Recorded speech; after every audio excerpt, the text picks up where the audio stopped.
Hey guys, it's me, Harley, and we're currently about to start the game.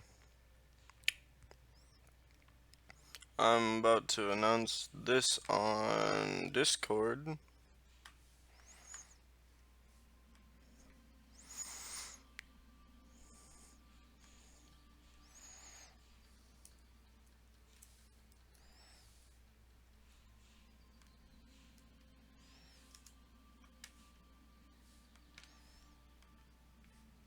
And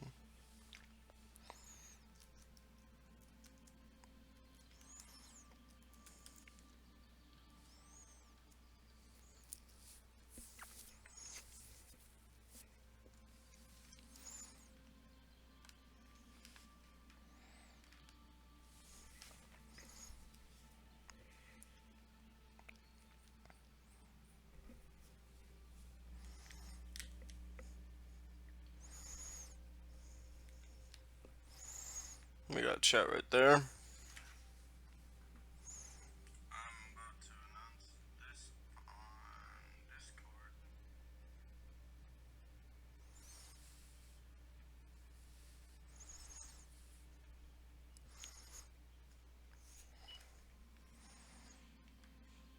We go to gallery, everything is locked, so then we have to return.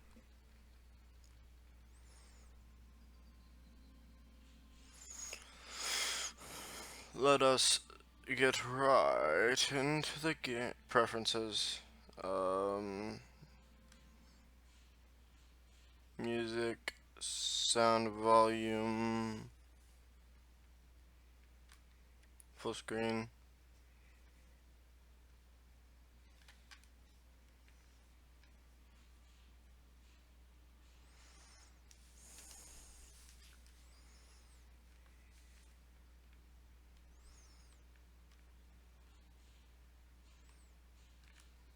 Turn. And let's start the game, guys.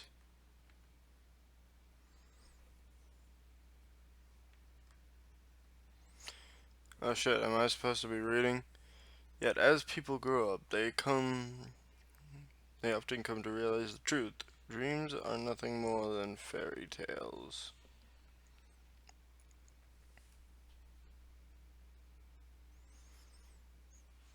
At least that's what people say. Give me a second, I need to check OBS.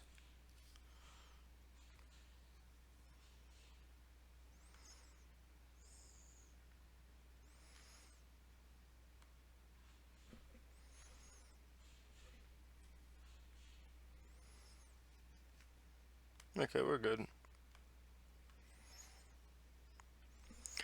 Then, what about those that do end up accomplishing their dreams? Are they merely incredibly lucky? Every man has a dream he wants to accomplish. However, there's something really important you should know, my boy. A real man doesn't give up on his dreams, no matter how overwhelming. No matter what overwhelming challenges he might face. I remember those foolish words my dad used to say, but despite their silly nature, I found myself inspired by them. Ever since I was a young child, I've been interested in martial arts.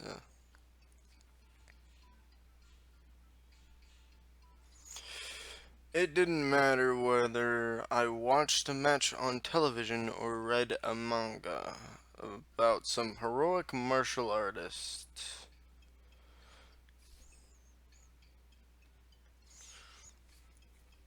It's always been my dream to become a martial artist one day. Of course, it was a bit childish of me to think that I could become a hero simply by learning martial arts.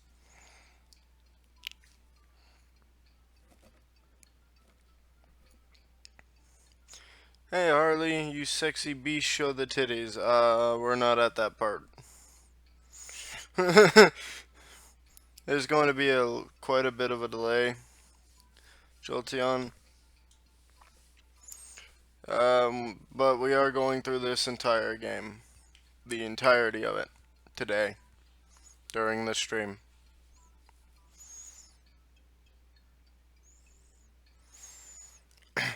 Even though I already understood that superheroes were nothing more than figments of my imagination, I still had a desire to use my strength for the sake of others. My name is, I cannot pronounce that, a 17-year-old rising judo star. And no, that's not me bragging. I'm actually about to take part in a tournament 2 weeks from now. I'm sorry, I'm getting as bad as aura reading. Like, Jesus fucking Christ. I was up till like 6 in the morning, woke up at 10:30, like, excuse me. 2 weeks from now, I could make or break my career in the international level. Of course, I was excited about the opportunity I had finally accomplished my dreams, represent my country at the sport that I love, but the same excitement also made me feel incredibly nervous.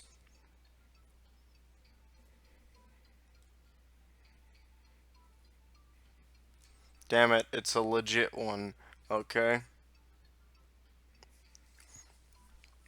While those worrisome thoughts haunted my mind, a familiar voice resounded from outside the window. Okay. Let's give her the most deep-ass voice possible, okay? Oi, Taka-kun, get your butt in gear, motherfucker. Come on, motherfucker. Okay, I'll be right there, Kiyomi. We got a badass over here. Look at this fucked up beard. Cut myself this morning. Shaving. My entire face right here swolled up. I have no idea why. It's down. It went down now, but after that, I sort of just stayed awake. Not wanting to leave Kiyomi waiting, I quickly dashed towards the front door to let her in, not even realize I was still in my pajamas. Hold on a second, Kiyomi. Gotta grab my shoes before we head off to school. Really, I never realized our school had a strict uniform or sleepwear policy. Nice jammies. By the way, did you borrow them from your mom? Roastin'. Yes, you are the only one here. Yes. Yes. Go tell your friends. Tell your friends. Tell your friends. Tell your friends. Oh, my dad isn't even home today. Okay. That seems legit. Hey, we're currently looking outside right now. Because I felt like having my blinds open. Tell your friends. Tell your friends. I'm actually currently sitting on my bed. Because I couldn't be fucked to go out and steal a chair from outside or some shit. For a moment, my eyes drifted downward, noticing that I was indeed wearing my pajamas. I let out a groan of annoyance, marched back up towards my room. Bah! There's nothing wrong with my jammies. The Golden Knight is a famous comic book hero in the West. Besides, not everyone prefers to sleep naked like you. Tell your friends. Tell your friends. Come on, you got to tell your friends. I got 15 subscribers, right? You're the only one that showed up. For that, I thank you. Oh no, we got 4 watching, guys. We got the 4 watching. Mumbling those words, I started stripping out of my clothes, not particularly minding the presence of the girl behind me. That only happened once. You know very well it was super hot that night, and geez, warn me before you strip naked in front of me, you idiot. You didn't seem to mind it when we were little. Maybe you want me to turn around instead? Ooh, roast fest. Fucking roast fest. No, stop. Don't make me kick your ass. I decided I had teased her enough, quickly pulled on my pants, proceeded with the remaining few items of clothing before I was suitably dressed for school. I could never wear a uniform for school. Ever in my life. I did it for 4 months. 4 fucking months. And then it was it was a shitty dress shirt that probably still have around here somewhere. It says machinist. Because I was going to be a machinist. Well, let's stop talking. Besides, I had a reason for being so distracted. You've been distracted a lot lately. No, really. Really. What's going on with that hollow skull of yours? It's that upcoming match. I have no idea how anyone can remain calm when an international career is at stake.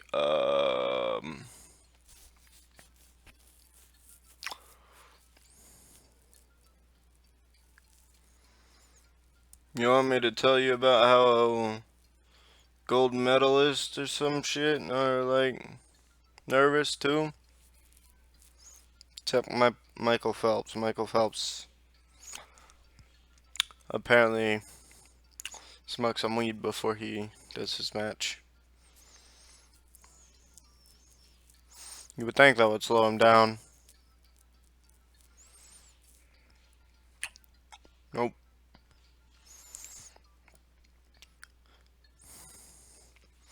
Wouldn't surprise me if I had made up enough doomsday scenarios to fill the apocalypse genre.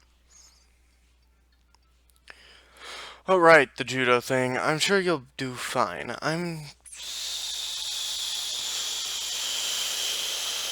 Fuck.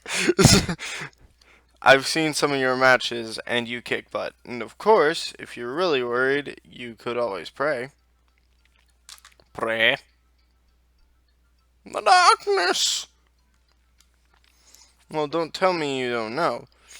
It's one of the school's legends. Apparently, there's some shrine out in the forest that if you pray to it brings you good luck.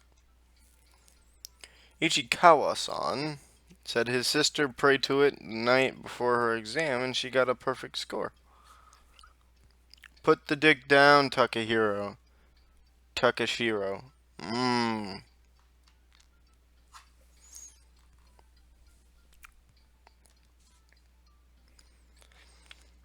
A shrine that is said to bring you good luck sounds like bogus to me. That is not proper English. But at this point, I'm willing to try anything, I guess.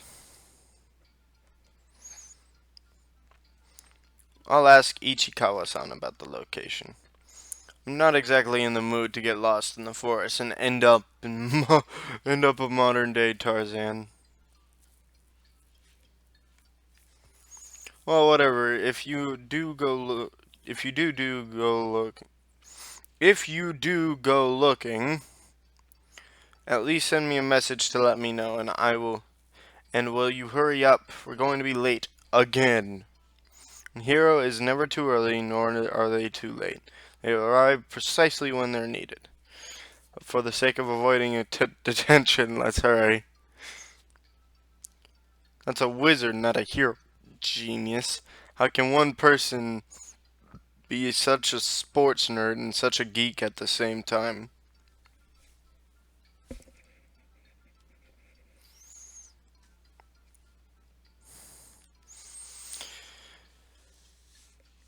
Let's not forget the Casanova and Men of the Year candidate bits. They're important details.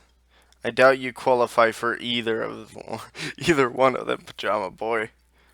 Just roasting everybody. Anyways, let's boldly go where everyone has gone before.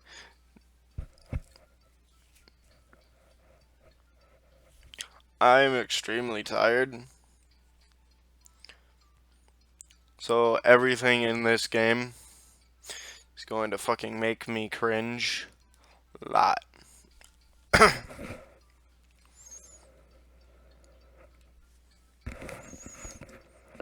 Ugh. Nerd! Several hours later. No, I got this. Several hours later. His Bane's going to be like... Dot dot dot! Dot dot dot dot dot dot! Dot dot dot dot dot dot dot dot dot dot! Dirk dirk! The darkness. Later that day, I finally had a chance to talk to my classmates at the location of the shrine that Kiyomi had mentioned earlier. Should his voice be Bane? Because I can do that voice all fucking day. Gym was the last thing on the schedule for today. Soon. Really, Bane? Fuck you. Do a Schmitty voice.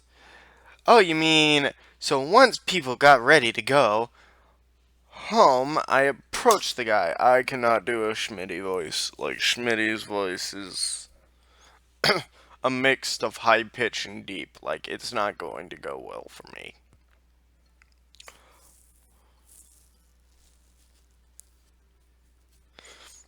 Gym was the last thing on the schedule for today, so once people got ready to go home, I approached the guy. Hey, Ichikawa, is it true that your sister discovered some shrine that is said to bring you good luck?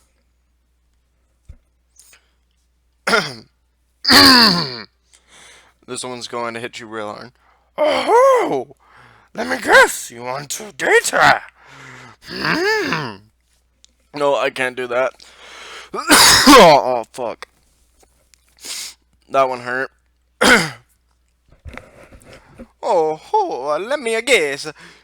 You want to date her?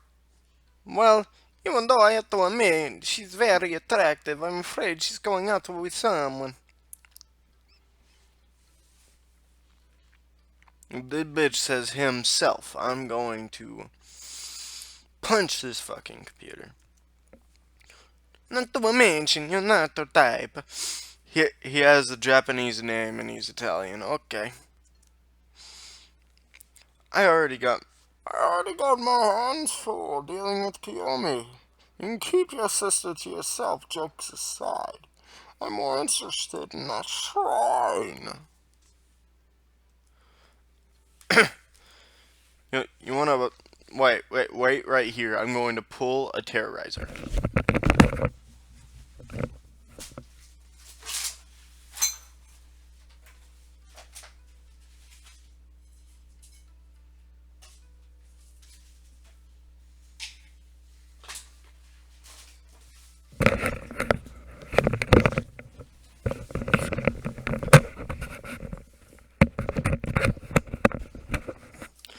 Did she mention where she found it? Oh, that dude, that smells fucking spicy as fuck. Oh my god. Not sponsored. Did she mention where she found it? I don't know. I didn't know there was anything near the forest aside from the dojo. Oh, well,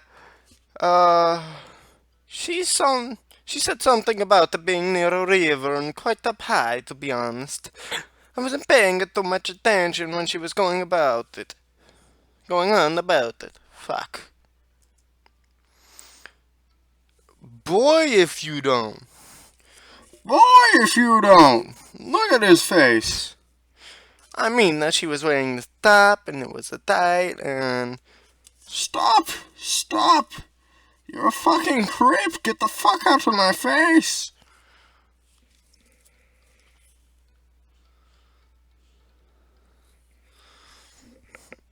I'm pulling a terrorizer on this bitch.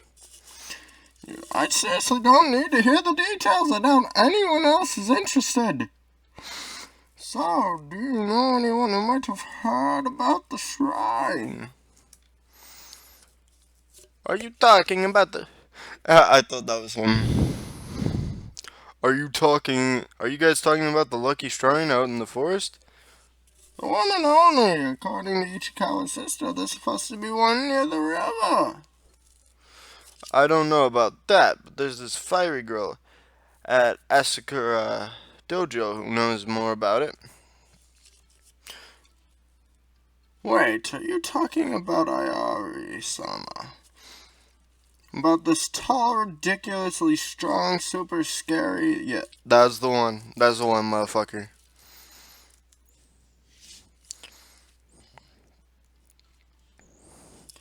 Well, in that case, I believe I can...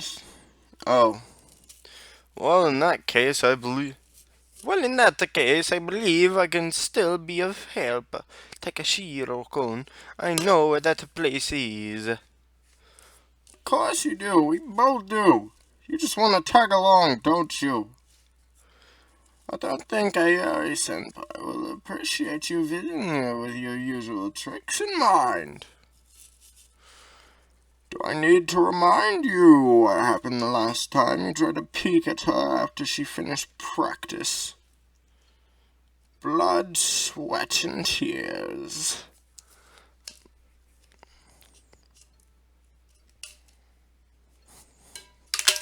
Fuck. Shut up. I don't peep on the ladies. That's slander and you know it. I should sue you. I would never look upon Ayari-sama as a glorious body in a state of nudity. Knowing this game. Wanted to say hi before I slept. Hey, Aura.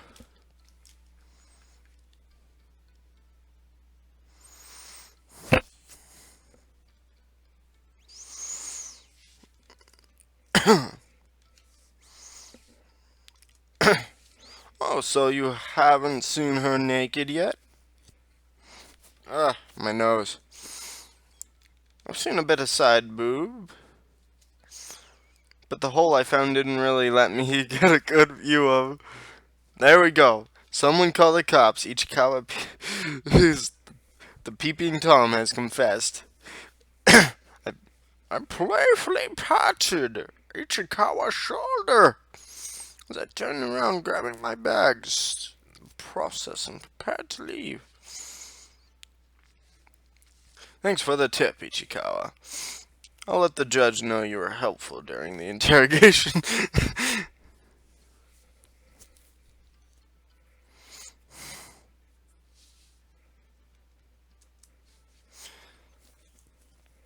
This is unfair. I was coerced.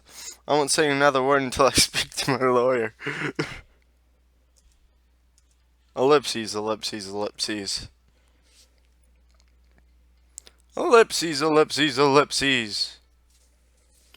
Once school was over, I decided to take my chances with a little bit of intel I managed to obtain from my classmates.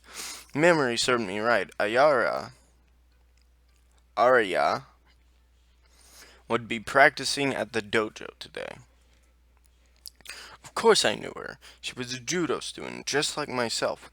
But for whatever reason, she has been refusing to compete in any tournament for a while now.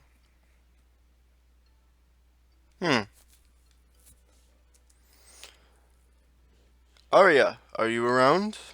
I shouted her name as I parked my bike, looking for any sign of the girl. Yeah! Hua! Yeah! Yeah!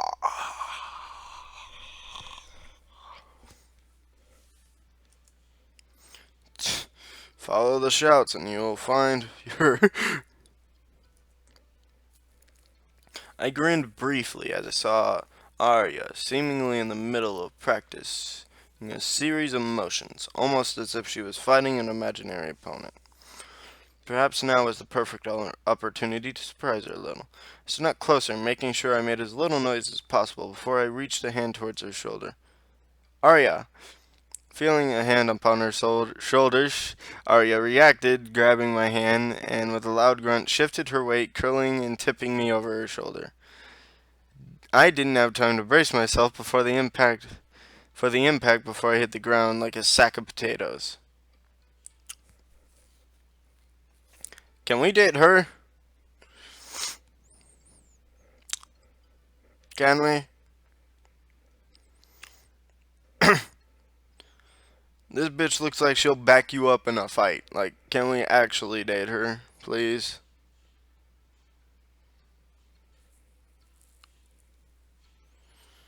No. We're stuck. We're stuck with two foxes and two humans. No. Hua! No one sneaks up on the great Kunoichi. Oh, yeah. Oh, Taco Boy, I didn't realize it was you. I'm sorry, are you okay? Konoichi. More like Tasmanian devil. That throw didn't have a shred of mercy in it. Well, let's hope. Mercy has a dick. Well, that also depends on which mercy.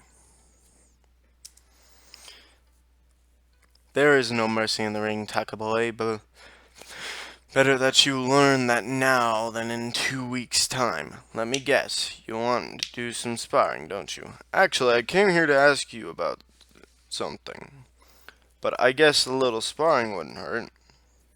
Oh, what do you want to ask? We've got all afternoon and I could do with a bit of a break anyways. Where to start? You used to take part in big and important matches in the past, right? Don't you ever get nervous before going into the ring? She's going to say no. Oh yeah, this one time I got so nervous I hid in the kitchen cupboard until my dad found me and dragged me out to the car. Oh. 100% predictions. Yes. Always correct. Of course. That was when I was like 8. Ha ha ha ha.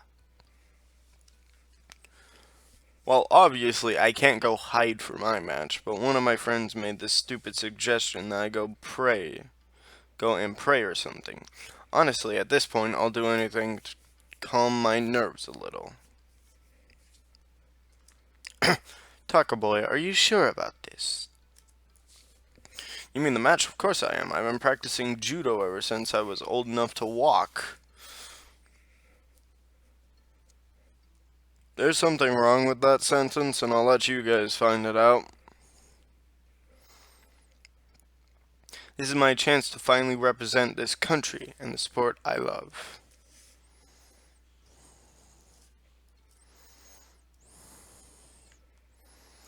Hmm.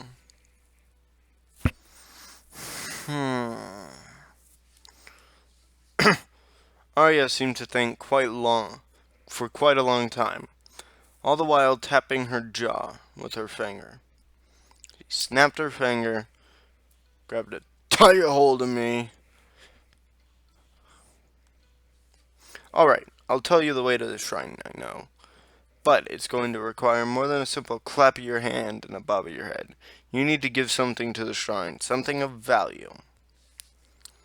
Guess I'll have to think of something before we get there. Thanks.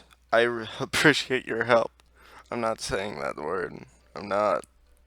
We are not an anime YouTuber. Well, oh no, Taco Boy. I'm not going with you. And Red Cow Entertainment uploaded Bag Trash 2016. Don't give a fuck. I've got training to do. Besides, you've got to take this step yourself.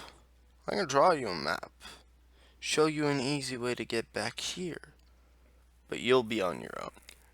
Oh, and you'll also go missing for about 2 weeks. Nothing to worry about. You'll just go missing for 2 weeks and pop up later. Spoilers. We're not going to tell you where you pop up. We're not going to tell you how it ends. But just know you're going to go missing. Wait, what do you mean? I'm going to kidnap your bitch ass. And in 2 weeks' time, you're either going to be dead. No, I'm kidding. I'm not tagging along, not even for a little while. Afraid. Fuck. Afraid so, Tucker boy. Let me just grab some paper. I'll draw that map for you. After Arya's return, quick preparations were made, and I followed the directions noted on the map. Surprisingly, it wasn't all that far out. However, the hint on how to find my way back in case I get lost was a bit sketchy. Just look down, you'll be able to see the roof of the dojo from anywhere on the hill.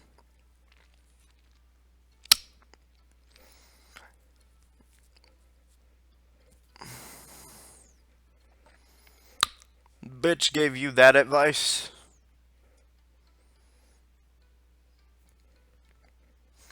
That looks stupid as fuck. The forest near the dojo was my first challenge to overcome. A narrow path coiled around trees. The trees, and nearby was the river Ishikawa's sister had mentioned. I followed Arya's scribbles with a bit of skepticism, but after an hour or so, I finally arrived at the supposed legendary shrine, where he would go missing.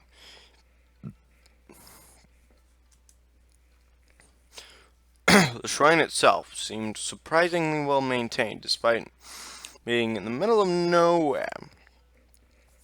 It made me wonder if someone could be secretly living there, perhaps some secret martial arts master.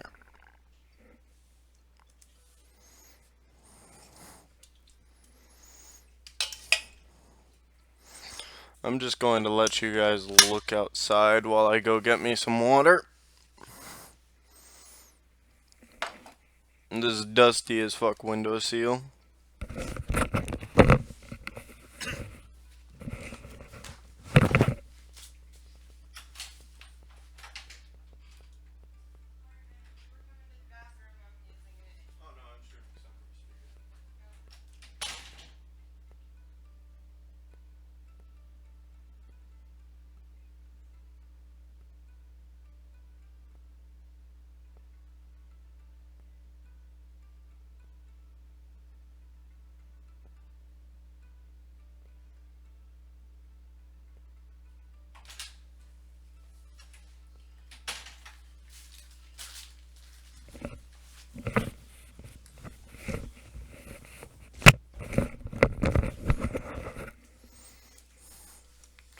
And we back, motherfuckers.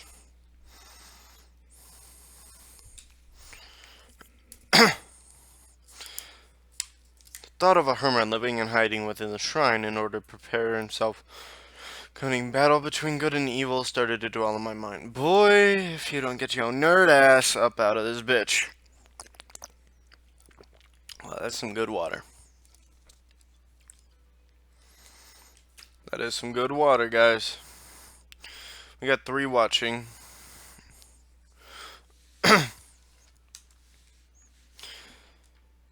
Guess it's too good to be true. Oh no, it's better. Oh no, I'm competing with AR-12. Oh no, oh. I sighed in annoyance at the fact that aside from the shrine itself, the ground surrounding it seemed completely abandoned. There's no way anyone could be living there. For the time being, I decided to focus on the reason behind my visit. It only took a few moments before I gathered the courage to approach the building. Once inside, I found a rather fancy-looking altar of sorts at the back of the room.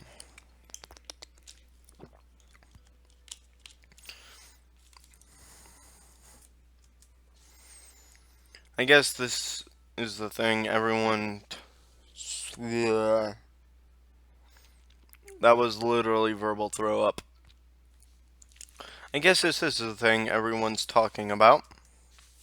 Silently, I folded up the map I had been given. Putting it inside my bag, I approached the altar. I was kinda skeptical about the whole religious aspect, so I wasn't too sure if this was actually going to work.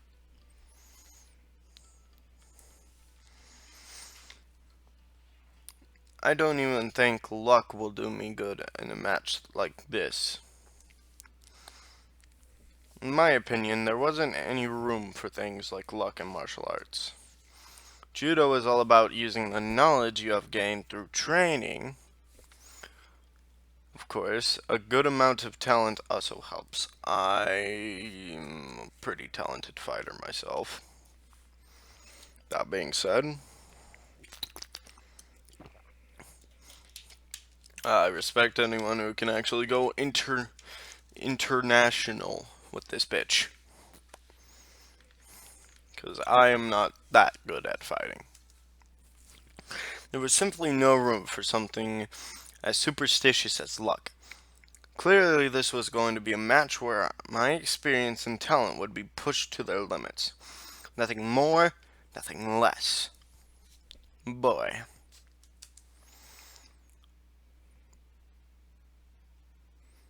The music just stopped. Like, stopped completely, guys. How curious. The boy doesn't believe in superstition, yet he stands here surrounded by the very thing he denounces. What the fuck? You guys hear that? Upon hearing this book, I'm fucking up worse than Aura right now. Jesus fucking Christ. Upon hearing this voice, I looked around, trying to find the source, but there was no one to be seen. Oh, music's back. Who's there? Quite the cliched question, but the right thing to ask is, where am I? What are you talking about? Show yourself. Wha! Not yet. Entertain me for a while longer, would you? This is a place like no other. Why did you come here, if you do not believe in such thing as luck? I came here to prepare myself. Oh, do enlighten me. What is this something be? What is this something might be? What this something might be that you are prepping yourself for? Fuck. I felt a little annoyed as the questions continue, but maybe if I kept talking to her, I'd be able to find out where Shill. Guys. Guys. Apparently they know English better than me. Shiel was hiding. I'm preparing for a tournament, a judo match. Judo, what might that be? Seriously, you don't know what judo is? It's a highly skilled combat art. Ah, so you're a warrior. Hesitant to go into battle, came here for hope of finding a resolve to fight. I'm not sure about the warrior part. How fortunate. Just so happens that there is a need for one of your kind. My kind? A hero. The shrine brings fortunes to heroes, such as yourself. However, every hero must sacrifice something in return. Sounds like what the others mentioned. Your version sounds better, though. Laughing briefly at the story, I decided to play along, clap my hands together in prayer. So what next? Do I offer my allowance or something? Don't be silly. Money is of little importance to a hero. For you, sacrifice will be something of much greater value. We're going to kidnap you and make you have sex with bitches. I'll be looking forward to seeing what destiny has in store for you. As if on cue, I began feeling nauseated. I'm just spewing out verbal vomit. Like, come on, guys. This isn't fun. This isn't fun, guys. I began feeling nauseated the moment the girl's words reached my ears. My head spinning wildly, slowly, I staggered backwards, collapsing onto my back. My vision began to grow girl blurry. Look. The fuck is wrong with my fucking voice right now? Aura, I understand you now. Please forgive me, sir. As my as my vision grew blurry, the sound of approaching footsteps could be heard.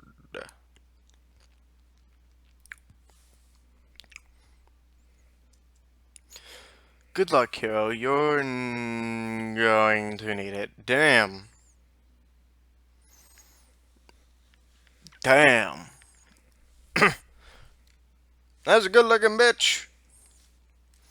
Despite my attempts to get back up, all I managed was a brief look at the girl. The sight of horns and a tail left many questions, but before I had a chance to utter a single word, my conscience succumbed to darkness. Darkness! Darkness! Ellipses, ellipses, ellipses. Rays of sunlight. Rays of sunlight stirred me back to life, a groan of annoyance leaving my mouth, while I tried to get back to my feet. I feel a bit dizzy, but the first thing I noticed was I was no longer in the shrine. Instead, it looked like the forest near the dojo. Of course, my first thought was to look around and see if I could find the girl from before, but not a trace of her presence remained.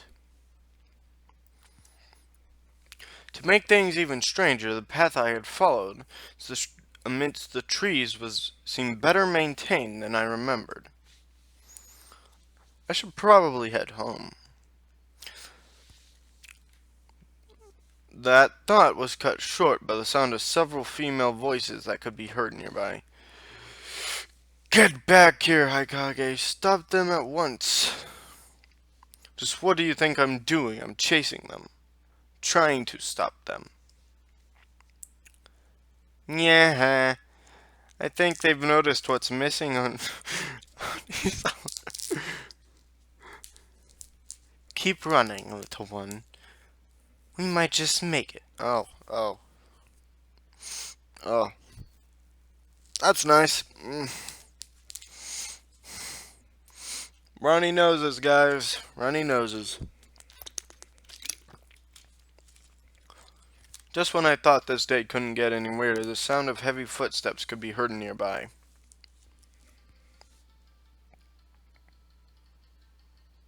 What in the world is going on here?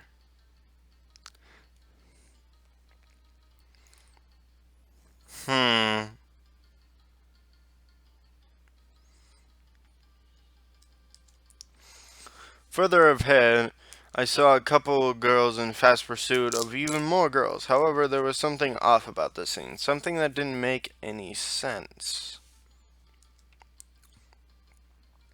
The girls being chased had ears and the tail of an animal, and the pursuers appeared to be armed with katanas and naginata.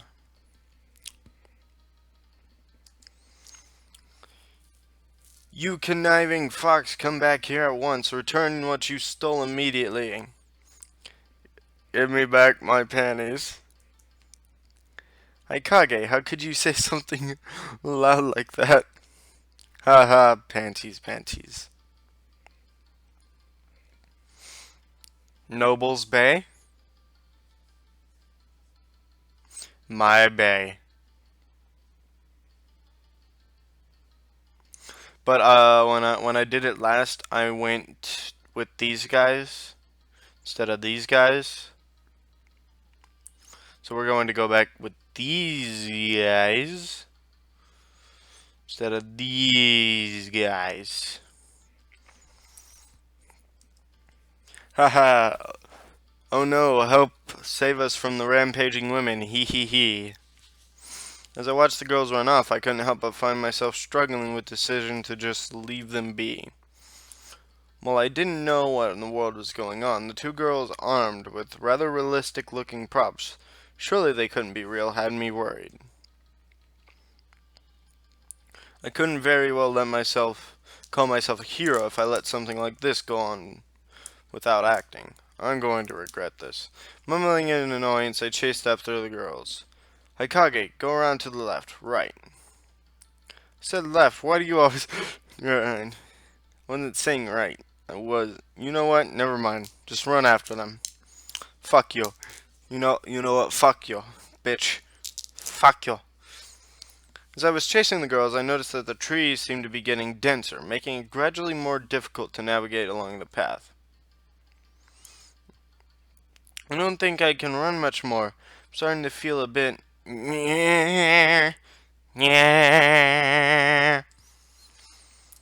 Just a little longer, Mako-chan. We're almost... Mako! Not now! Sorry! Scissor attack! I arrived just in time at the... blah, blah, blah. I arrived just in time to find a scene taken straight from an action movie. The girl with the blonde hair had collapsed, held in her companion's protective embrace. The two armed girls were approaching them, almost unmistakably with killing instincts running amok. Any seasoned martial artist would have felt it. Those girls were going to be in for a beating if I didn't stop them. We've got you now, thieves. I'm going to personally drag your sorry butts back to the town. Have you both put in the stocks. Maybe I'll even show you how it feels to run around without any undies on. Yeah, although I admit, having a breeze down there feels kinda nice. Keeps me feeling fresh and tingly. Like, this is supposed to be in the past. Why are they wearing modern clothes? Hikage, goodness.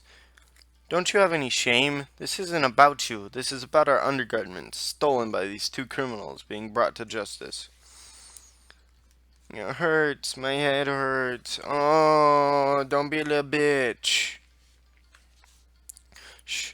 It's going to be okay, little one. Hey, guards, if you're desperate to have your underwear back, then here, catch.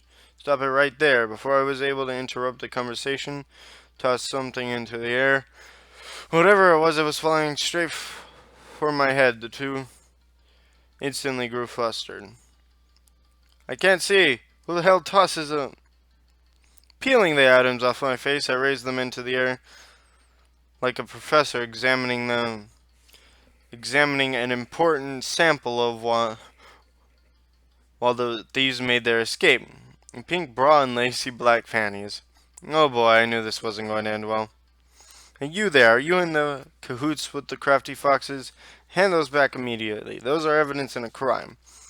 Not for anyone else to touch. Drop the panties right now. I'm innocent until proven guilty. It's one golden rule of court.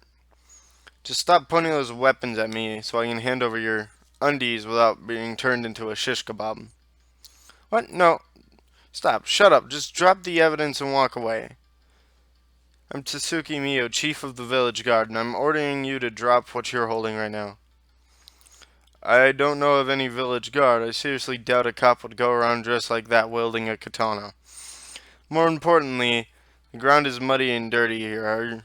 Are you sure I should drop the evidence here? I mean, I could, but...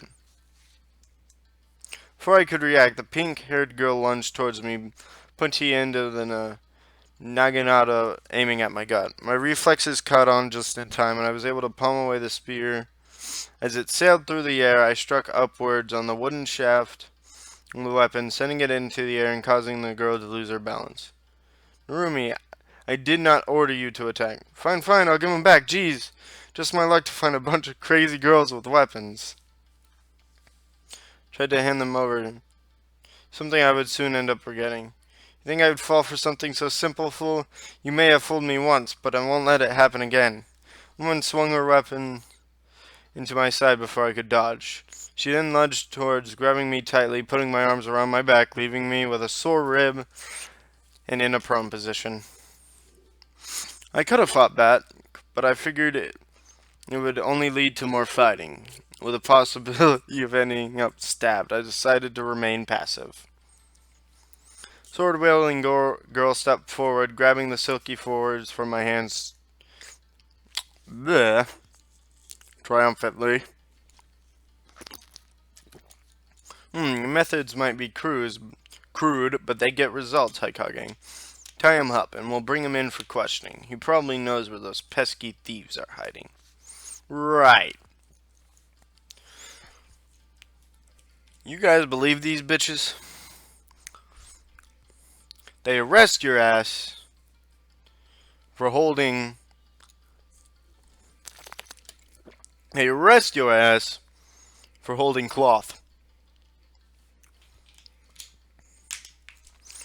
In case you're wondering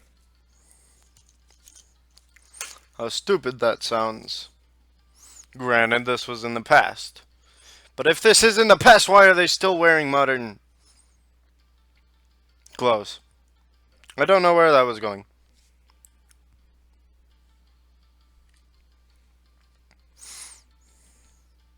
Right. People wonder why criminals want to resist arrest at all costs. I mumbled this weakly as the girl with the naginata tied my wrists together with a rope. I soon felt myself dragged by the duo back towards the city. Surely once we're out of the forest, you two will stop this act of yours and let me go, right? As much as I like to fool around, I have more important things to do. The city? Ha! We're not taking you all the way there. You're spending the night in the village cells, thief. Who are you calling a thief? I'm the victim. First I get undies tossed into my face. Then I had to deal with physical abuse, and now these accusations. Besides, no village around these parts, it's a city. You know, Tatsuki Toshi? Silence, Hikage. If he speaks again before we get to the village, you have my permission to knock him unconscious. Bitch! I would roast your ass. I would roast your fucking ass.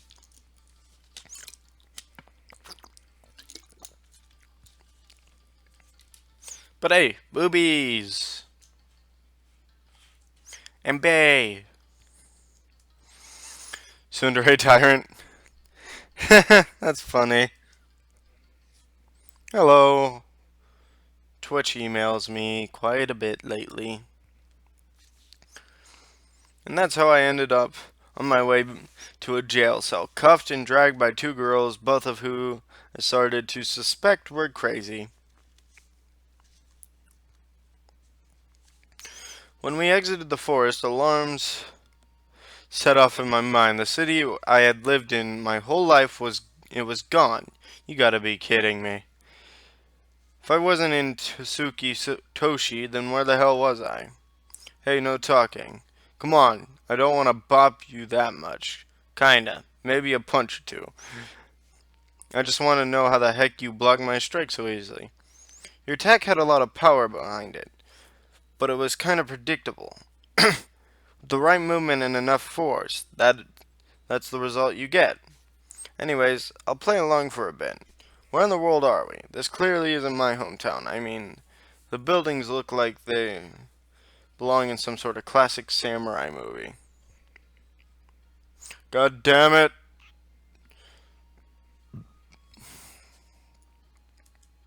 What the heck is a movie? This is Harumaru. It's been here forever. Akage, I told you to silence him if he spoke again. Actually, you told me that I could, but you didn't tell me I had to. Must be tough being the subordinate of someone like that. Be quiet or I will silence you for good. This game, you roast the shit out of everyone. Like legit roast the shit out of everyone. It's funny as fuck.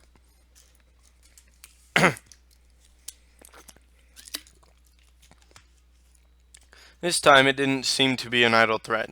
The girl had unsheathed her katana and was now resting the edge of the blade against my throat. I was already starting to regret having played a hero earlier. Hopefully there would be someone with more common sense in the village. Several minutes later... Hey,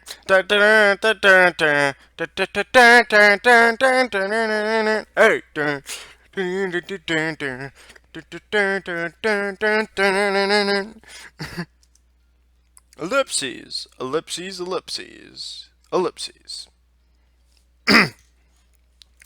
I soon found myself confined within a small room, a stern-looking tsundere of a girl glaring down at me, while the other girl, who apparently was called Narumi, seemed to have softened up a little bit. From what I gathered during their conversation, they called the village elder to help oversee my questioning. What purpose did these thieves have? Or are you just some pervert off who gets of sniffing girls' undies? I ought to castrate you. Jeebus. I already told you I was just in the wrong place at the wrong time. Not to mention anything worn by you would probably smell sour. Damn! Fucking roasting the shit out of her. Jesus. I couldn't see too well from the cell where they had put me, but I was almost certain I could hear Narumi laughing nearby. Tasuki, no, please calm down. You brought him here to learn the reasoning behind his presence in the forest, didn't you? I was correct, Elder. I believe he was working together with the fox spirits to steal panties and other undergarments. Objection! Huh? What are you objecting to, young man? The evidence surrounding the defendant's accusations was fabricated. So, would you please answer the question for the judge? Was the defendant, that is, myself, anywhere near those girls while you two were pursuing them? Hold it. Just hear you calling a judge here. Lower your voice or I will strike you down. Hey, Miho-san.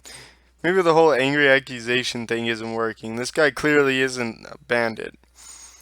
We could just ask him why he was up there in the woods. If he has a valid reason, then sure. If not, he's clearly a panty thief. And we'll use him as a punching bag out in the yard. Finally, and here I thought this was about to become a turnabout case. Oh my god, the Phoenix Wright references is fucking mad. I sighed deeply, partly amused by my own act despite the seriousness of the situation. Who would have ever thought mimicking characters from a game and movie would end up getting me out of trouble? As long as I didn't become Ace Prisoner. Fucking told you, Ace. Fucking Ace Phoenix. Phoenix Wright. Objection! Things would hopefully turn out for the better. A wise idea, Narumi-chan. How about you start by giving us your name?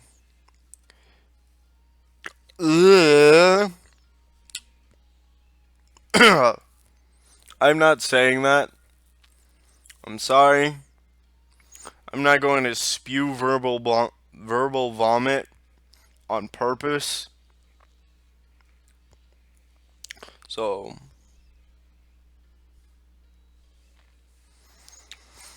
oh, by the way, this is going up on the channel later today. So, what were you doing in the forest when these two were chasing the thieves? I'm not entirely sure for myself. At one moment I was praying at a shrine hidden inside the forest. Next thing I knew, some weird girl was talking to me. A girl? Yes, a girl with horns and a tail. I know it sounds weird, but I could have sworn I saw her before I must have fainted. After that I woke up somewhere in the forest. Tasuki Dono, Narumi-chan. Tasuki no. Narumi, do you recall the stories behind the shrine near our village? Forgive me, Elder Sama, but I do not recall. I know it's a place of high spiritual energy, a sacred place. But I can't remember the details. Sorry, grandfather. That shrine belongs to Tsuyuri, a powerful spirit who has been watching over our village for as long as anyone can remember. Unlike the fox spirits, we tend to avoid going too deep into the forest. I think I could get rid of those pests once and for all if you would just let me go in and find their home. Probably hidden in some damp cave on a hill or some run-down old house. No, it's not. It's not.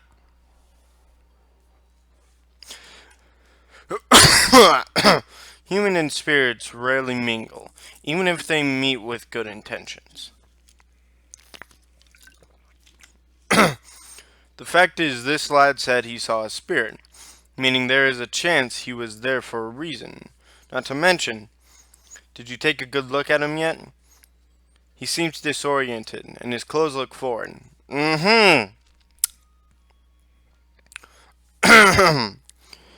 Need I mention she's wearing a schoolgirl uniform? Anyone else?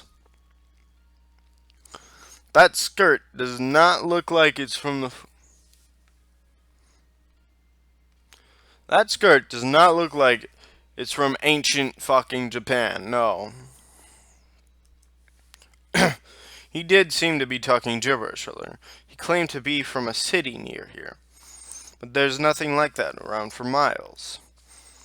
He's also talking about something called a movie. And he used some fighting technique that I've never seen before. He's still a pervert. I'm not a pervert. It's perfectly natural for a guy my age to be curious about certain things. Besides, talking about how the panties ended up on my face, I had nothing to do with it, tsundere tyrant. Would you just call me? I ought to smash you to pieces, you brat. Oh, wait. Now that I think about it, those two foxes did look like they were just abandoning them. But grandfather, what does this all mean? I can't be certain. However, I believe it is unlikely that he's working together with the fox spirits. Still, I have never heard of any human to come upon a spirit such as Tsuruyuri. I dare say he might not even be of this world. Wait, are you trying to say that I'm in a different world now? That would be the most logical explanation.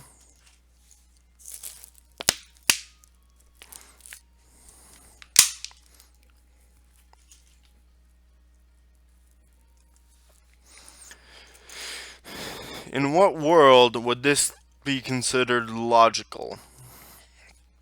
But I have an important tournament to participate in 2 weeks from now. Well, no one has ever experienced something like this before. We will have to think of how to deal with you, or if it is even possible to get you back to your world. In the meantime, a night in the cell wouldn't hurt. He did assault a village guard, and he resisted arrest. He could stay here until he rots for all I care, but I suspect the elder will wish to have a talk with you soon. Hikage, I'm going to clean myself off. I suggest you do the same. This is where it gets fun, guys. This is where it gets fun. I would take offense for implying that I stink, but that was one hell of a run. Those fox spirits run fast. I would still like to know more about those techniques to Takehiro-san. Takehiro-san. Yes, it's racist. If you happen to stick around, I might want to go a few rounds with you. Bow chicka bow wow. It's not like I'm going anywhere for the time being. It's only for a few hours while we discuss what to do with you. A person such as yourself would end up causing quite a commotion amongst the villagers, so it is necessary to convince them that you mean no harm before we release you. And that's how I found myself stuck in a jail cell while the people responsible for my situation left to deal with personal errands. This sucks, as if being sent to a different world wasn't bad enough. I'm stuck in jail with my only company being a pair of beautiful, magnificent, majestic fox sisters. You lucky boy. Pair of beautiful... Wait a second! Hi there, panty boy. Yugi boy. A familiar face appeared at the top of my cell, a blonde girl with golden eyes. As I watched, she flipped over and landed in front of my cell, waving her hands at me. From the side of the cell, another girl appeared, a wiry grin on her face. Ah, it's the panty thieves. If you're here to reclaim your hostages, they're already back where they belong. Nope, we saw the guards go into the bath and swipe the maid in silk again, look. With that, she pulled out a pair of lacy silken underwear from her sleeve, stretched it out with her thumb showing off her panty price. You came all the way back here to snatch their underwear again, and I'm not sure the tsundere tyrant fits that label. The cutie with the katana? You would be surprised. I happen to believe that she is as innocent as one can be. She seems far too uptight to let any man touch her. um, yeah. As for returning to the village, we have a debt to settle. I smiled weakly as I wondered what the fox meant by debt. Not sure what you mean. I'm not sure what this debt of yours might be, but I think you better leave before those two return. You don't seem to be on friendly terms with the samurai girl. Wait, he doesn't know about it? We can just leave him, Onis. Maiko, that is not how we do things. Young man, your actions allowed us to escape our early predicament without harm. This places us in your debt, for which we are now repaying you. Do the magic! Okay. Okay, senor.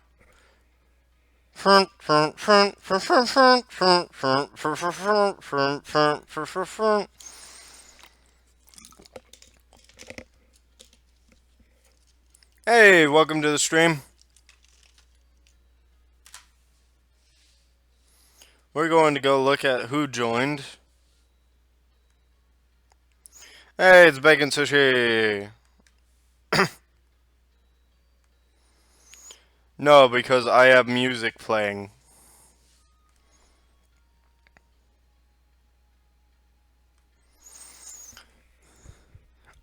Ori's complaining about having 3 hours of sleep right now. I went to sleep at 6:30, woke up at 10:30. I'm still awake.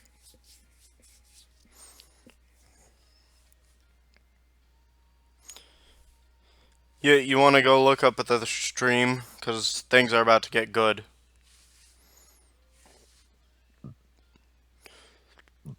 Okay, I'm going to save here.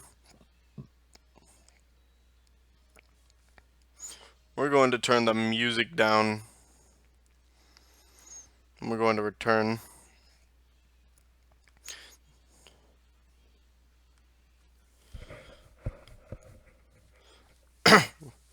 Okay. Young girl walked forward and placed her hands upon the locked door of the cell. She began mumbling something that I couldn't even begin to understand, and her hands began to glow brightly. This game had me spewing verbal vomit for like 2 minutes. Like, legit, it was that bad. Different worlds, girls wielding weapons, now fox girls using magic. Next on the list, I'm going to find a talkative magic sword and end up destined to save the world. That said, I was curious to see what this magic would do to the lock, keeping me imprisoned. Yeah. I just realized something, Miss Blonde Fox Girl. She's very verbal.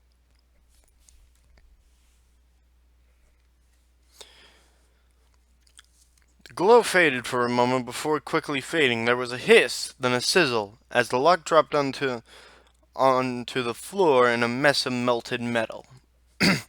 So don't fuck with the blonde girl. That's a good lesson, guys. Don't fuck with the blonde girl. She'll melt your ass. Isn't that right, Bacon Sushi?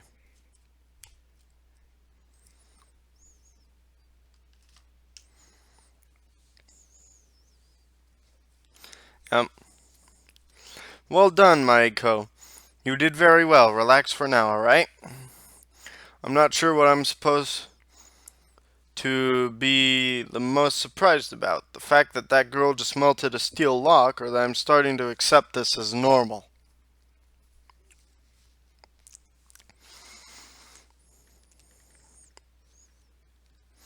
This level of magic is extraordinary. Maiko is quite gifted. A little more gifted in more ways than one. She's supposed to be the lolly option.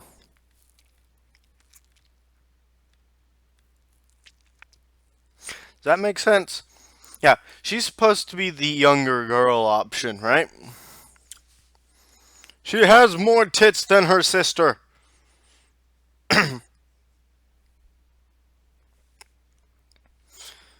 I think this route we're going to go with the foxes.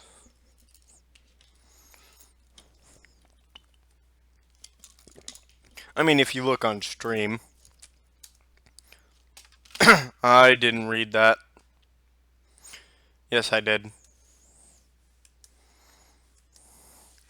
But as I said, we are here to settle our debt. If you would like, we can escort you back to the forest where we first encountered you.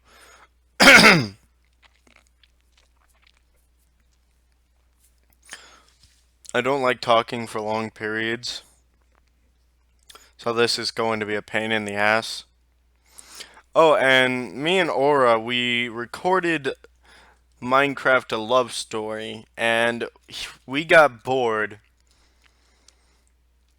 about 15 minutes in, because nothing was happening.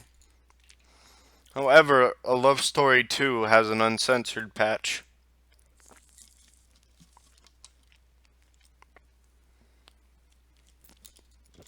Ah.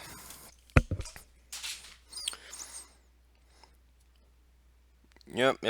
I do, however, suggest that you decide quickly. The guards do not bathe for long. I should know. I've observed them for a while. I feel like lost pause. Well, I do not plan on sticking around, so I'll gladly accompany the two of you out of here. Maybe I'll be able to find my way back home. And that is the loudest fucking car that ever drove past my house.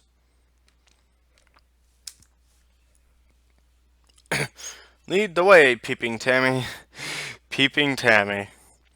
Machiko. Sakura no Machiko. Not Tammy. Takehiro. I suggest we keep the introductions for later. Very well, Taka. Follow. As I was stepping out of the cell, the sound of a familiar voice boomed in the distance. Thieves! Crafty fox and kleptomaniacs, I'll skin you alive! I think that's our cue to get out of here. And with that, the three of us darted out of the prison. That was pretty much what happened. According to the village elder, there's supposed to be a shrine somewhere in the forest. It must be the same one I visited before I got caught up in this mess. Goodness, that sounds like a terrible situation. I know that spirits such as Tsuyori enjoy playing with people, but this seems a little cruel of her.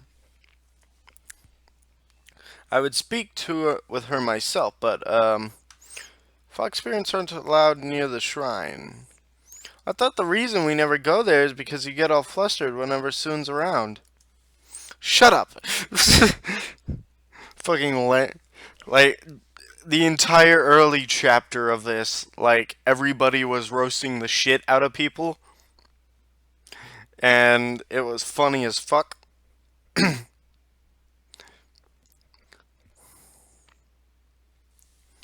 I didn't realize a panty thief could get embarrassed like that. But maybe you two could show me the way to the shrine. Somehow the layout of this forest seems different from my world. Which pretty much meant that Arya's map was useless now. I pulled a terrorizer and used this Pringles can. It was legit. You do not understand. There's more to the ways of us spirits than meets the eye, Taka. I will try to navigate you to the shrine, but if Tsuyori doesn't want us there, we will simply not get there. I swear I English, guys. I swear it. And my mouth isn't that dry. Like, I haven't smoked at all today. At all. Because I woke up at 10:30 and started fucking streaming. Well, I spent 30 minutes trying to download this bitch-ass game. It's not that big, about 130 megabytes. The only place we can navigate to directly are our homes and the village. We could use gate magic, but that takes a super long time to cast, and unless I concentrate really hard, it usually end up taking us someplace, well, not fun, like a volcano. Keep that in mind, like a volcano. By the way, there are no volcanoes in this game at all. I think I prefer taking the ground route, but thanks for the offer, Maiko. Was it?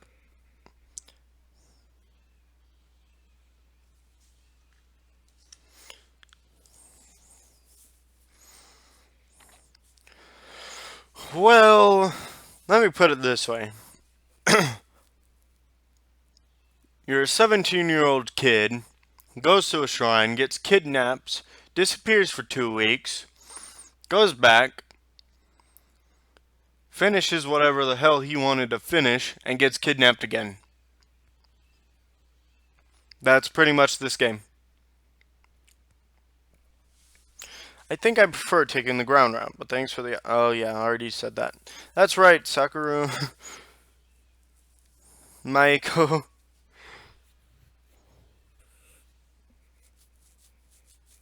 Maiko... Fuck. That's right. Sakurano Maiko, at your service. Yay, my first human friend. Silly girl. Not that I doubt your navigation skills or anything, but didn't we cross this path a while ago? Oh, you're right. Why are we back here? Huh? I thought you were leading the way. Wait. I think if we turn this way, cut through these trees, we might... Ah! Yep, there she goes. Bye!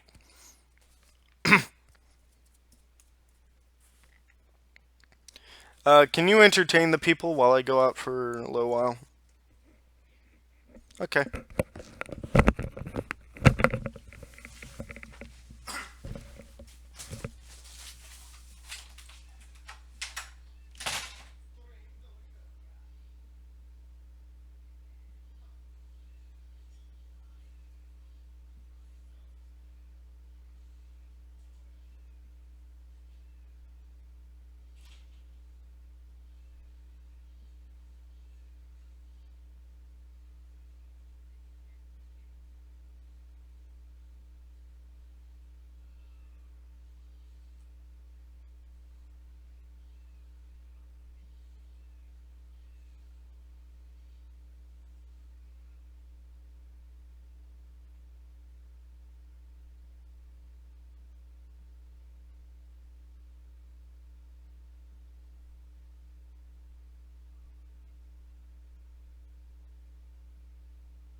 And we're back.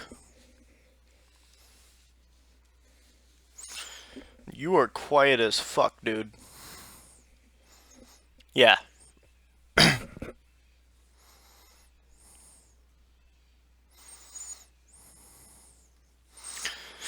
girl seemingly disappeared out of sight as she stepped between two tall trunks, only to be followed by a loud splash.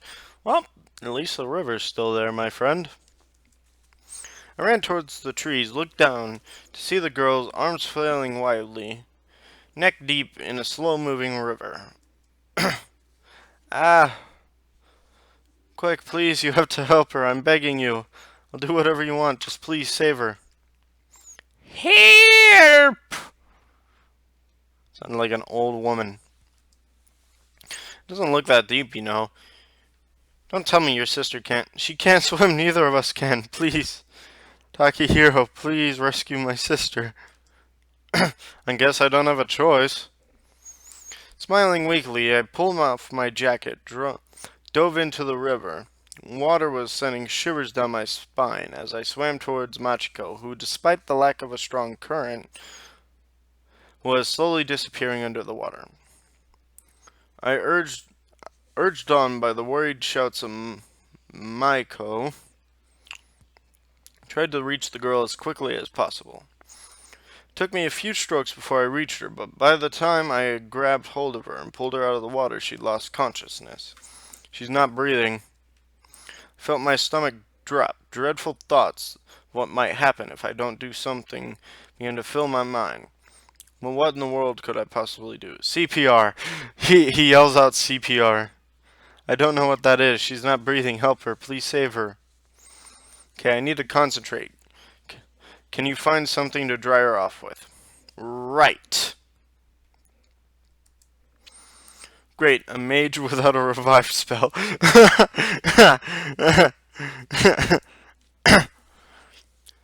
As if trying to steal my nerves about what I was about to do, I muttered those words before leaning in. I could remember my first aid training was that the patient had to be in so-called recovery position, that I had to blow air into their mouth and push down on their chest. My heart pounded faster as I looked down at the fox girl. I could feel my cheeks heating up as blush spread across my face. Clumsily, I put her into what I hoped was the right position. Slowly, I lowered myself to her face. My lips parted. Ahem. Were you that desperate for a kiss you could have just asked? You know I'm a beautiful, exquisite creature, but pushing me into a river so you can play hero is a bit much. It's not like that. I went in to save you. Oh, I thank you, O valiant hero, for your rescue. I must admit, I'm not a great swimmer, but that... At least I don't have to censor anything.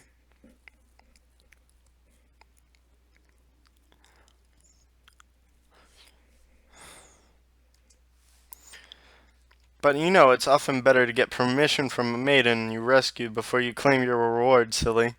I didn't have a choice. Either I claimed your lips or death would claim you instead. And a bold choice that was. Where's Maiko? I hope she didn't try to save me first. She's even worse at swimming than I am. She's fine. She could be heading back here right now. In that case, I believe we have enough time.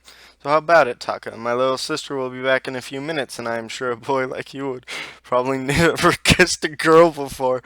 Roasting the shit out of people. Jeez, this game is savage as fuck. So how about it? Want to claim this maiden's lips? Don't make me toss you back into the river. Such a shame too. I was looking forward to finding out just how sweet your lips tasted. I get why Noble liked her. I'm not sure I want to find out what wet fox tastes like. Oh, I assure you, I taste a lot better when I'm wet. This conversation is going south, guys. Fucking south. For some reason, I don't think we're talking about the same thing anymore. I felt my cheeks flush up a bit as Machiko's teasing words, as I awkwardly scratched my cheeks. What cheeks? Your butt cheeks?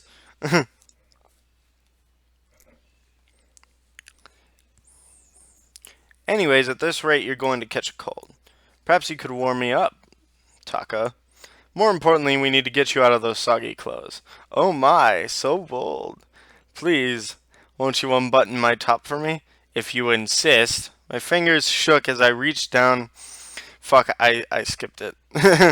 Back. My fingers shook as I reached down to the laces of her bodice. I was blushing brightly as my head was spinning. I felt my fingers touch the cloth. Before I could continue any further, I heard a whoosh behind me and felt something heavy impact my body. My body topples forwards. I feel a nasty blow on the back of my head. I brought you. Oh no, Tucky here. She fucking knocked the shit out of him. I could barely focus as the blonde fox girl began to fuss over me, but it was no good. Between running my butt off all day, the tsundere tyrant, the following rescue, and now the blow to the head, I felt myself slipping into unconsciousness. So, he saves her life, almost gets laid, and gets knocked the fuck out.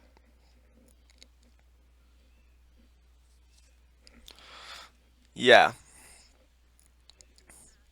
Later that day, ellipses, ellipses, ellipses. Hours must have passed by the time I finally... oh, fuck. I finally regained consciousness. First thing I noticed was something soft was resting against me. There's like another one coming up. I don't know whether YouTube will allow me to show it though.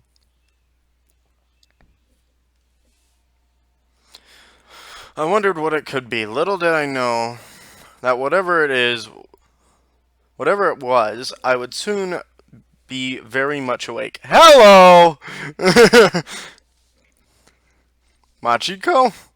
My voice caught in my throat, easily betrayed by my surprise at seeing the fox spirit resting beside me, completely at buck-ass naked, mind you.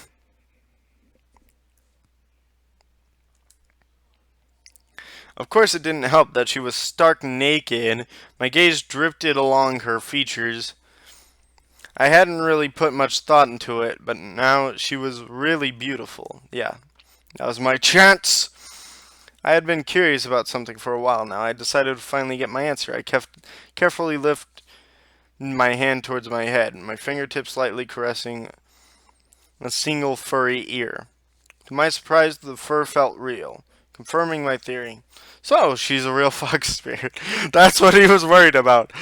This bitch is laying naked right next to him, and he's worried about the ears. It just came up for you.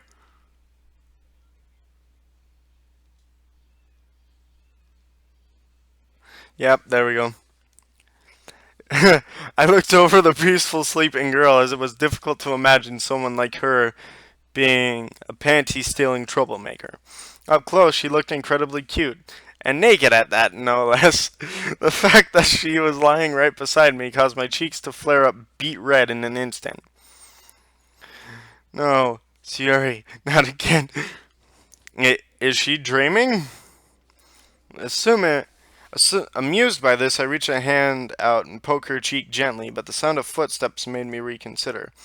Oh, Takehiro, you're awake. Shh, don't wake her.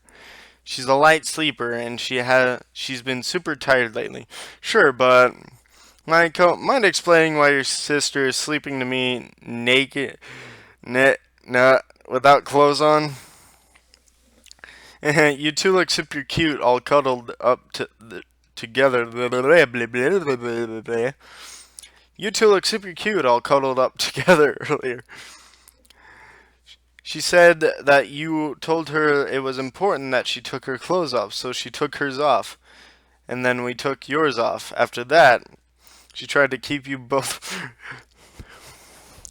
took yours off. He didn't need his clothes taken off. He was knocked the fuck out.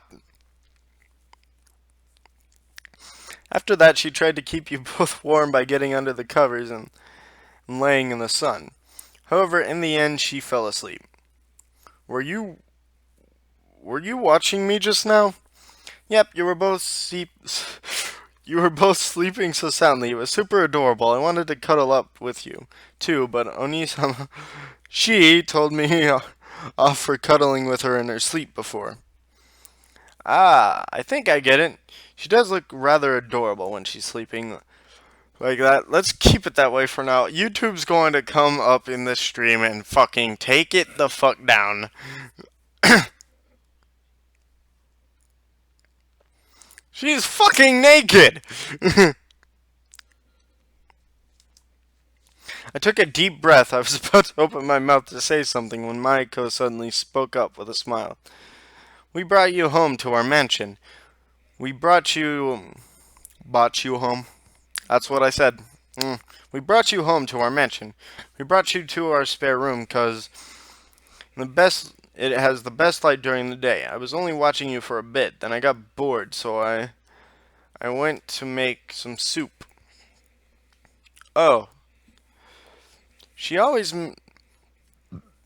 makes me soup when I feel bad. Do you want some? Sure, I could go for some soup, but Maiko, before that, I need to ask you a favor. I need you to go and get my clothes, because I'm kinda naked here. Not really, I'm wearing pants. I lifted the blanket enough to allow a shameful glance at the cause of my current predicament. My face visibly took a shade of tomato when I noticed Maiko was leaning over for a similar peek under the blanket. I quickly closed the gap. Fucking... She's worse than the guys. She's worse than the guys, damn it. I think I'm going to stay under the blanket for a bit. Could you please bring me my clothes? Why the fuck did you not, like, get laid by this bitch by now? You're both naked, both in a bed. Wake her up and tap that ass. But you might wake her up if you don't go back to sleep. But fine, if you insist, I'll go get your clothes. You're no fun, you know. I wanted to see what a human looked like, but she forbidden me for peeking. Please, just go. The girl almost skipped to the door, giggling to herself. The door slid open. She hopped outside, vanishing behind a paper screen. Once I had confirmed that Maiko had left the room, I turned my gaze sideways, focused on the peaceful expression of the slumbering fox by my side. For a moment, I thought about the things the two girls had been accused of. Okay, so stealing underwear isn't exactly the nicest thing to do, but when I look at her like this, I can't picture her as anything but a normal girl. Ow. While the temptation to lift the blanket was strong, I felt a bit nervous about the thought. So much that I tried to hold myself back. I couldn't resist the temptation of turning to my side and getting a better glimpse of her. Gingerly, I took a hold of the blanket. No, Tucky hero. Neither a gentleman nor a hero takes advantage of a sleeping lady. And yet... Oh, who am I kidding? This is a once-in-a-lifetime opportunity.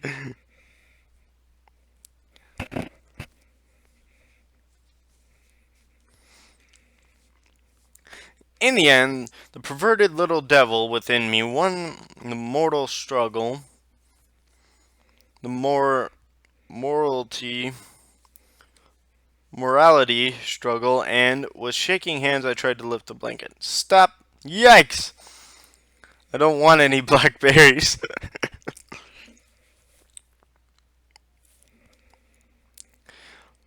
White as the very sheet I was lying on, my heart pounded louder than ever. Without a word, I dropped the blanket. She was dreaming, mumbling away in her sleep. But she scared the living hell out of me. After a while, Maiko returned and deposited now dry clothes in my lap. She smiled at me and lingered for a few moments as if expecting me to begin changing. Oh, of course, the soup. I'll go get it now, but don't change too slowly, okay? I bet you'd hate for me to sneak in a peek. Don't think guys spend as much time changing as girls. Wait, were you planning to peek on me? It occurred to me that perhaps Maiko was more like her sister than I had first assumed. It sure sounds like you know what you're talking about, Takehiro. And well, I might have been thinking about it. These people are worse than fucking guys. Like, come on. I'm kind of curious about the difference between us foxes and you humans. Like, it was amazing how you easily carried Sis out of the water. Is it because you're a human? Actually, I think it's probably because I'm a guy. We tend to be stronger than girls, not to mention I practice judo almost every day. It would be embarrassing if I couldn't carry a girl. Judo? Judo. It's a sport of sorts, although it's also used for self-defense. Is that why you saved her? Because of this judo? Well, that's not really it. Ultimately, saving a damsel in distress hinges on a man's pride. Oh, I can see. Your pride. And just what exactly are you looking for, little sister? Oh, she's awake. Oh, yay! It's off the screen now. We're good. YouTube, don't kill me. I wasn't. You're wrong. The soup is still cooking. I need to tend to it.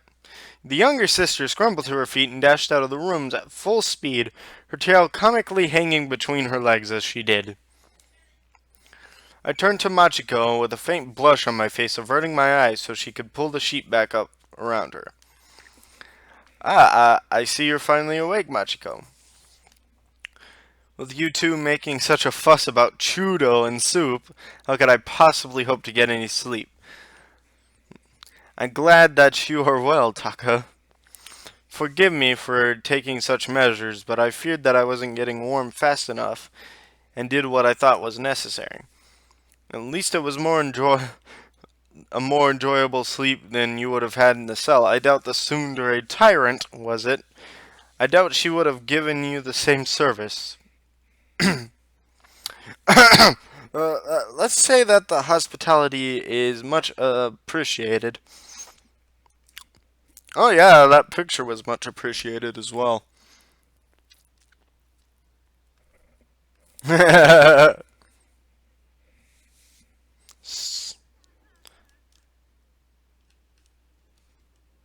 Hi, Aura. How are you doing?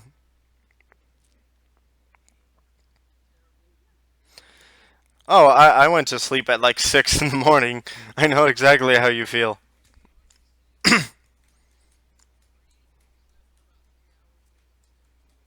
Ah, that sucks.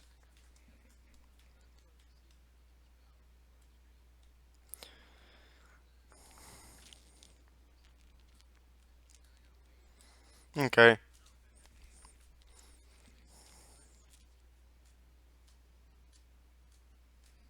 Oh, okay.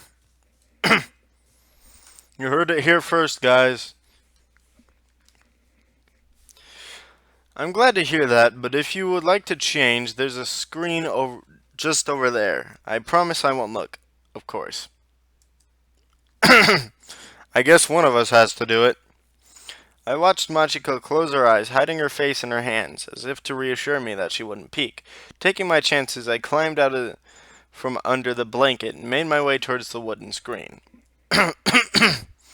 Once I reached it, I quickly began changing. If you could be so kind as to do me a favor, Taka. My robes should be upon the dresser behind you. Could you pass them to me, please? It would speed up matters greatly. Ah, sure, give me a second.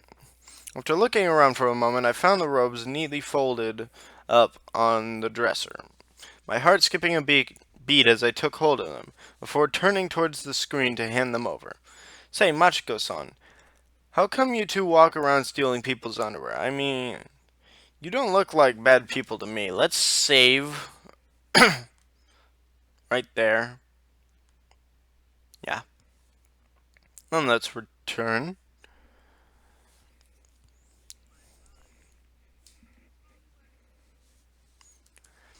Well, it's complicated. Was researching a spell she had wanted to perform.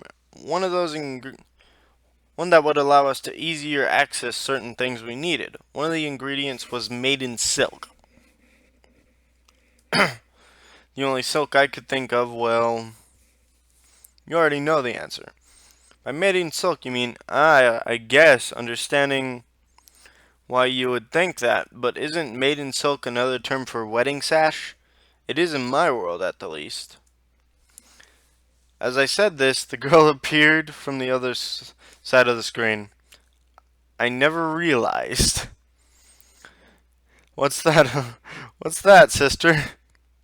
Maiden silk. It's a wedding sash. All our work was for naught. Oh well, at least a wedding sash will be easier to get. I'll just have to marry Taka. What? A few minutes later, ellipses, ellipses, ellipses. After that little incident, we relocated to the kitchen. The smell of food filled the air. Despite the younger girl's easygoing attitude, always humming some cheerful melodies, I found my cheeks still burning from embarrassment. To think that girl would say such a thing. I quickly shook my head to clear the thoughts from my mind and turned towards the elder sister. The soup is delicious. Isn't Maiko usually the one doing the cooking around here? Yeah, I'm glad you like it, Takahiro. I don't usually cook, so I made a few lucky guesses. It's rather delicious, Maiko. Perhaps you could do more cooking from now on. It would allow me more time to lounge around. You lazy son of a bitch. Well, the first step to getting your wedding sash is to become a good housewife, and that includes cooking. I added this with a bit of amusement watching Machiko's comment. I took another sip of the soup. For a few lucky guesses, this dish turned out pretty well. That's true. I'll learn how to clean and I'll cook for you, and I don't know what else, but it'll be fun learning.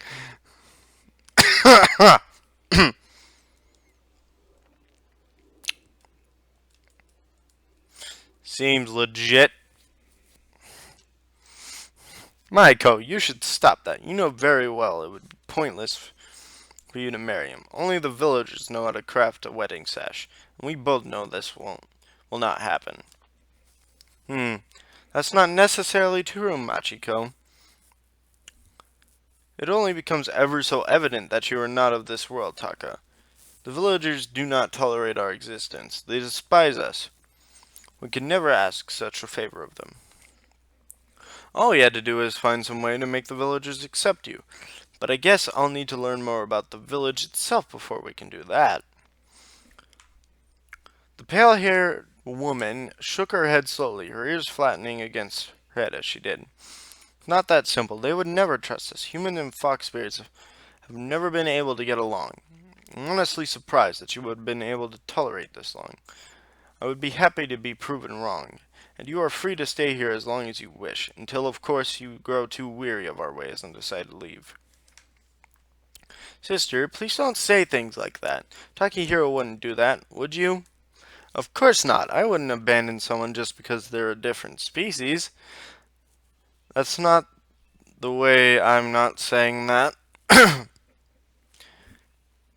Does things. However, I do remember the village elder telling me that it wasn't just the fox spirit. It sounded like humans and spirits everywhere have been on bad terms for a long time. Do you know why, Machiko? I do not recall. Much information is withheld even from someone such as myself. Most spirits keep to themselves these days. There are a few exceptions, Suyuri being one of them. Powerful spirits come and go as they please, but they tend to remain in their world.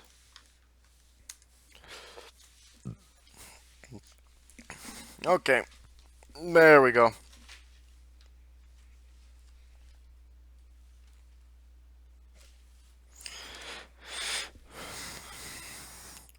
Fox spirits, however, have no other place to go. We're stuck in the human world, for better or for worse.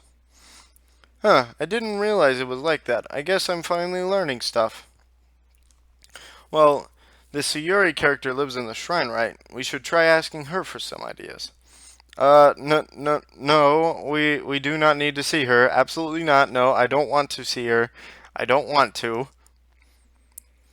I was somewhat taken aback by Machiko's sudden childish way of speaking. It reminds me of the times I had been told to go visit the doctor when I was younger, complaining and throwing tantrums along the way. But isn't she the only one that can help us? I refuse to go. Sayuri is a friend, and I dislike the idea of spending even a second in her is a fiend, and I dislike the idea of spending even a second in her presence. She can't be that bad, can she? Besides, if anything happens, I'll protect you. Fine. If it really means that much to you, I will attempt to lead you to the shrine again. But you will enter the grounds alone. I do not want to go anywhere near that place. You will be on your own, Taka. Can I come? Absolutely not. I forbid it. You are not to follow us under any circumstances. Fine, I'll stay here, just like you said. I'll be here in the mansion. All alone, unprotected, by myself. Who knows what might happen to me? I could get trapped under a bookcase and die. Or slip on a banana peel and die. Or get bored and die of boredom. I'd be so super duper bored sitting here all alone. The same place day in and day out. Fine, fine, I get it. You can come along. But you must be on your best behavior, little one. No running around, no talking unless spoken to. Okay. Despite Maiko's cheerfulness, I couldn't help but wonder what had happened between Machiko and this Sayuri for her to react so strongly. I decided that maybe it would be a bad idea to spend some time. I decided that maybe it wouldn't be a bad idea to spend some time with the two sisters to get to know them better. Well, I have 2 weeks until I need to get back to my own world, so there's really no need to rush. How about we do something else instead? I'm sure Machiko wouldn't mind the distraction. That's fact. Well, the longer I get to stay away from that place, the better. How about bringing Maiko along and go fetch some desserts for us? There are oranges, apples, and a small vineyard behind the mansion. I could whip up some cream to go with it, if you would like. Sure, that sounds easy enough. Let's get us some delicious fruit, Maiko. I.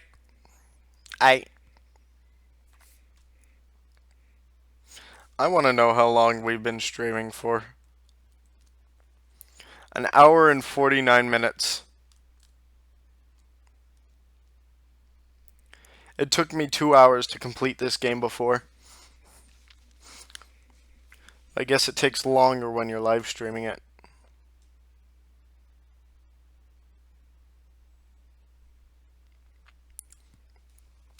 As Mayako led me towards the garden of the impressive mansion, she seemed a little quiet, as though she had something on her mind.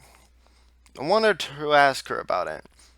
Something about the way her ears sagged and her tail hung low told me that it was probably not the best idea. I decided I would simply try to cheer her up. So which do you prefer, Maiko? Apples, grapes, or oranges? We could gather all three, but I bet we can grab a few for ourselves first. Apples, I guess. I knew a fox spirit once, a friend of Oni-san. A friend of sister's who loved apples. I can't remember her name, though. I think we all know her name. She has orange hair and an affinity for nudity.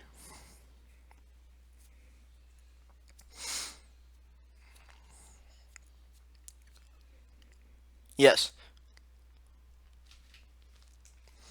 I guess my head's a bit hollow. Apples are awesome, crunchy on the outside, sweet on the inside. And your head isn't hollow, silly. If that was true, I think I'd still be stuck in that jail cell. Sister did most of the thinking, though. I just sort of went along with what she said. Well, someone has to take the lead. Besides, I'm still grateful for your help and all. Help all the same. How about... I playfully flicked Maiko's forehead with a grin. See, that doesn't sound hollow at all. I'm pretty sure. I'm sure there's plenty clever thoughts in that pretty little head of yours. Ow, meanie. Now you know I'm right at least. Anyway, let's get those apples, shall we? Okay, I'll get 'em. I'll get 'em. You go grab the basket from over there. All right, let's get down to business. Feeling hyped as fuck, boy. Let's do this shit.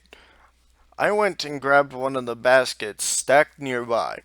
I turned to Maiko, who started climbing one of the trees. The girl looked accustomed to climbing, but her small hands had me worried. Hanging from the branch, with just her legs, she checked. She checked to see if the apples were ripe. Oh, I thought I heard R2D2. There are birds in the background. It's like, what the fuck? Mayako, be careful, you might slip. Ow. Girl had thrown an apple at me. While my reflexes let me catch it with ease, the force behind it was still stung my palm a little, of course. I did exaggerate a bit for the girl. I'll be fine, Taka. I've been climbing trees all my life. Even the most experienced climbers end up running into trouble if they aren't careful. I smiled weakly at the girl's excited attitude, placing an apple I caught into the basket. You don't know what you're talking about. I'm a fox spirit. I don't fall. I'm super careful. Watch, I'll grab an apple near the top. Wait, Maiko, unless you can fly, I don't think you should go for those. Fly? I can't do that, silly. Who has ever heard of flying fox spirit? As I expected, the moment Maiko tried to reach for one of the apples near the top, the girl ended up losing her footing and tumbled towards the ground in a loud cry. Maiko! My reflexes quickly kicked themselves into gear, trying to catch the girl before she hit the ground. Unfortunately, I didn't notice the apples scattered around the tree, and as a result, ended tripping over them. I managed another few steps and was able to catch Maiko before I dropped to the ground. My head dropping once I had recovered from the fall, I tried to sit up. I found myself held down by a small but substantial weight. Hello there! Opening my eyes, I could see Maiko sitting on my lap. Owie, I guess I tried to reach a bit too far. Thank you, Taka. You saved me. And you gave me a soft, well, kind of soft and kind of hard landing. Innuendo! See! See! See! Maiko, do you mind? You're kind of, you're crushing me.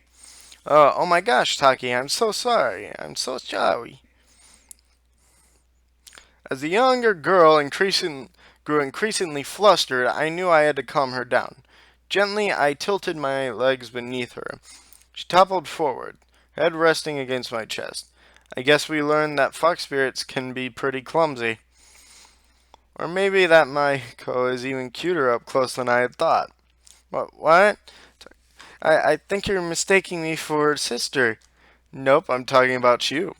You have that innocent side of you that's really charming. I wouldn't be surprised if a lot of people from the village would want to claim you as their adorable little sister once we cleared up all those misunderstandings. I'd be happy to call you my brother, Takina. But lots of people in that village are super mean. I just want to spend time with you and sister. But brother, how about darling? Darling?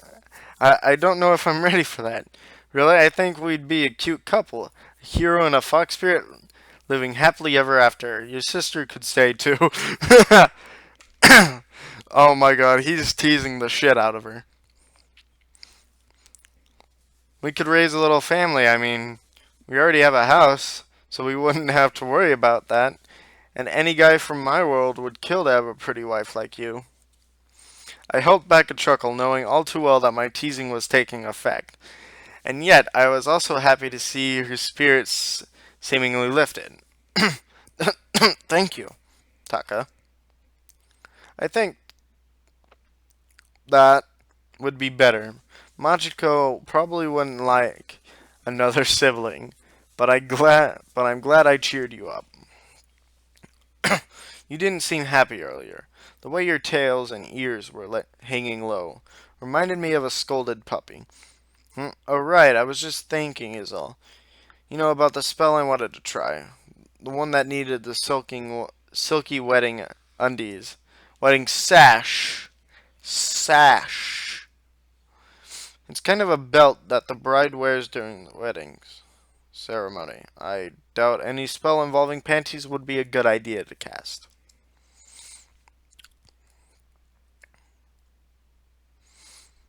Boy.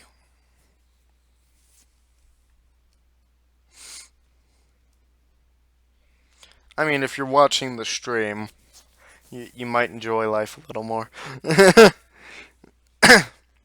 Oh, I thought it was like wedding undies that you wear on your wedding night. Anyways, the spell. I don't know why, but I wanted to try it for a little while now. And well, it's a gate spell, not like the temporary ones. Those are easy to make, a permanent one, like a portal to a different place. It sounds interesting, but are you sure it's safe? Silly Taka, that's not the point. This spell, it might be able to help you. Well, that's good and all. I prefer not ending up in the middle of a sea or a live volcano. Fucking called it! I think we should be a bit more careful with your magic. I'm a good mage. That's what Harry said when he told Atlantis that he had a solution to their water shortage. What's this Atlantis? A city with high ambitions sunk into the deep blue due to poor management. Anyways, I think it's best we get an expert's opinion before we try anything. You're going to visit Suyuri anyway, so maybe she'll be able to tell us if your spell will get me home. But Su-chan told me I shouldn't use magic at all. She said it was only for her to use or something. Maybe she had a reason for that. Like maybe, I don't know, do spells have side effects? You're just like sister. She forbid me too. But I showed her the spells that could be helpful and that I couldn't control them, so she let me do more research.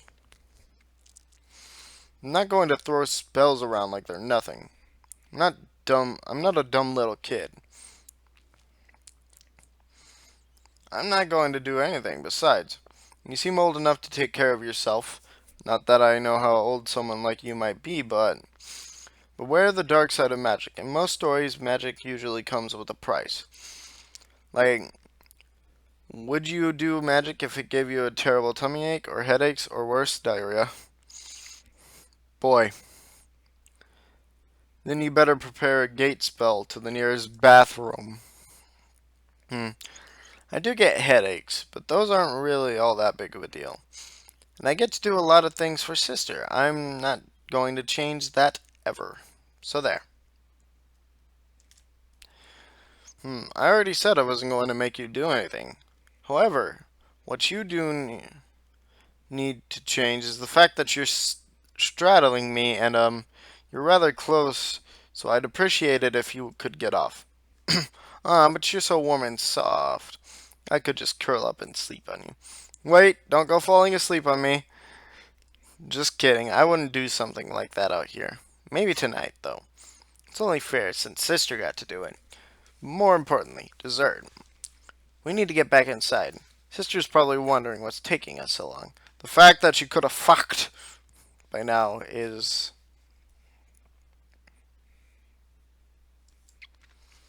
I couldn't really argue with the girl's impeccable logic. With a smile, I helped the girl to her feet and gathered the few fallen apples into the basket. We returned to Machiko and enjoyed our dessert together. It wasn't too long after that Maiko started to feel sleepy, so Machiko took her to bed, wishing me a good night. The next morning, ellipses, ellipses, ellipses,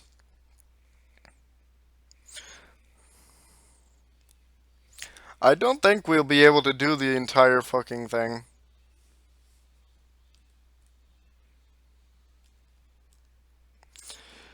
As a matter of fact, we've been going for 2 hours now. So, how's about this? Instead of doing the entire thing today, and me get bored of it, I end the stream now, and we enjoy the rest of the day that we have, and then we come back tomorrow for part 2. I think that's a pretty good idea.